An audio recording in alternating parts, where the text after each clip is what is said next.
Aftermath by The Real Fanboy, read by Deathlights. Being back at the police station had an eerie touch to it. The walls still had the same color, each potted plant still was in its place. The face-on lamp in the hallway still flickered and crackled with everlasting persistence. Still, one thing had changed. This time, she was the victim, even with a wound to show for it. Heavily bandaged and professionally treated, she could still feel the faint dent of canines at her throat. Nick had been gentle, it was all for show after all. Yet, he did make it look real. She was huddled up in a blanket, rolled up into a ball of fleece and fur. Only her head popped out of it, leaning against Nick's shoulder. Nick had a blanket loosely flung around him. He did his best to look unfazed. With a short time together, Judy had learned to see beyond that. It was not his uncertain smile that spoke of his true feelings. His eyes were a different matter. They were exhausted. Still, his satisfaction was obvious. It was that same glow as it was a few weeks ago at that dreadful press conference. All before she ruined it, almost ruined all of it. As it seemed now, many things had not been as impossible as her subconscious had insisted. Hey, Carrots. Nick's voice made her jump a little. Yes? Thank you. That was all. He didn't look at her. He didn't move. He didn't even change his expression. For what? Everything, but especially coming back to me. Judy's ears jolted up. What? I'm the one at fault. You shouldn't be thanking me. I'm the one who needs to thank you for letting me come back after all I did. I'm certainly not thanking you for how we parted. But it wasn't the first time that something like that happened. Sooner or later, I'll show their true colors. You're the only one who ever came back and apologized. And I'm glad they accepted that. Of course I did. You did so much for me. How should one little slip-up get in the way of that? You call what I did a slip-up? Yeah, at least in hindsight. For one, you said it out in the open, to my face even. No whispering behind my back when you thought I wasn't listening. The unusual part is you told me that you were wrong. Judy felt her ears falling limp again. She stared at the fox by her side, not knowing what to say. Finally, he turned his head and looked into her eyes. There was a split second of hesitation to him. He blinked, like he only just now realized where he was going. He smiled and shifted ever so slightly. For some reason, that little bit made her heart race. At the same point in time, it felt heavier than ever. What's wrong, Carrots? She shook her head to clear her mind. A lot, going by what you say. Oh, don't act like this surprises you. But it does. Well, not that it happens. Still, if that's normal to you, to be honest, that scares me. I know there's a lot of problems, but this is beyond my worst expectations. He laughed. I don't know if that's sad or adorable. Nick, I'm serious. So am I, don't get me wrong. I wish that the world would be like you see it. But reality taught me otherwise. Judy couldn't stand it. That distant look in his eyes was too much. She clenched her fists under the blanket. If it's not like I see it, we'll have to make it that way. We? Judy felt her cheeks go red. That's if you want to join me.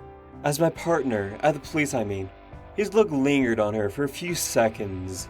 Sure, Fluff, I'll be glad to be on your side. At the police I mean. His smile was back.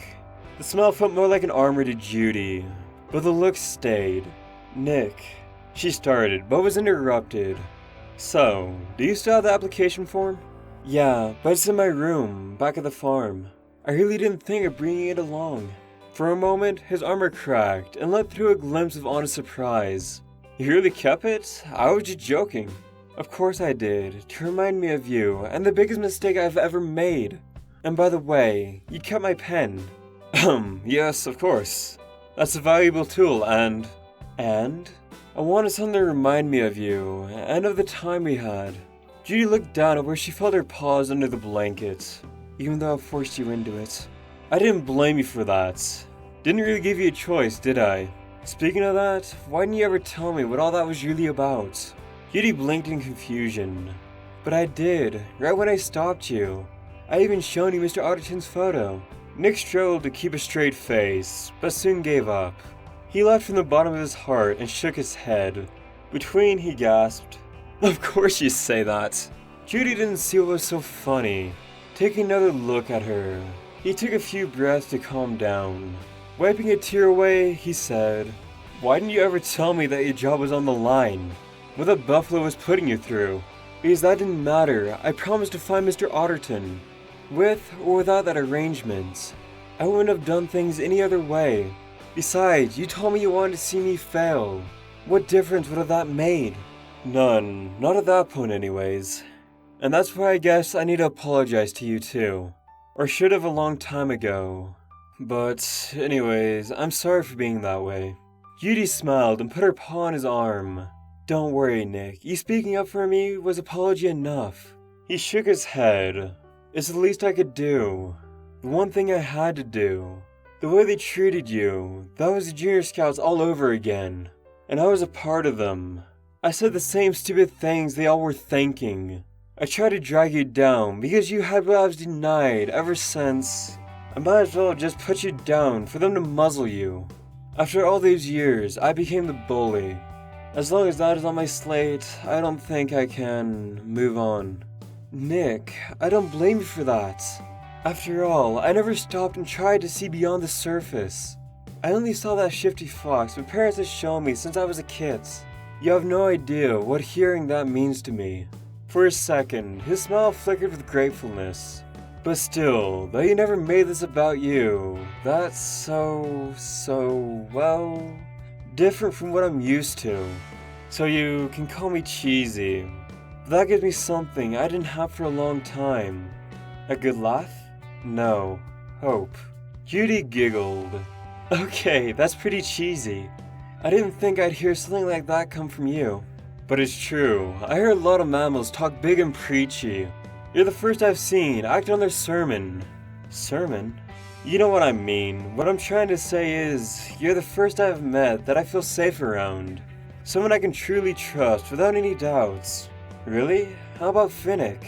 He seems to be quite, how do I put it, protective of you." To Judy's surprise, Nick's smile vanished completely. He just stared at her with a crooked eyebrow. Then he took a deep breath. "Yeah, he's a great guy, and certainly reliable.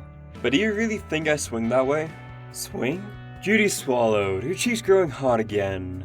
"No, I don't mean, why do you even think that I think you—" She blinked as realization set upon her. "Nick, what are you getting at?" He rubbed his forehead. "Really, Carrots? Do you need me to say it out loud? 'Cause in case you haven't noticed, I'm not really that good with emotions." "No, I guess you don't." Her head swirled. Judy had to look at the floor to calm down. She had not expected this. Definitely not. She was absolutely sure of that. But then, why did she feel so happy about it? For a while, they both sat in silence.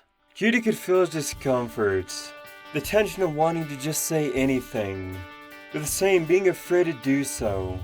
Her mind raced to come up with something to break the mood. She desperately tried to force her tongue into action. Her mind was still weaving back and forth. She heard Nick say, "I'm sorry to drop this on you. Maybe it was unfair, but I just had to get it out." It was not his voice that pulled Judy out of her state. No, it was his tone. Regret and disappointment burning holes into her soul.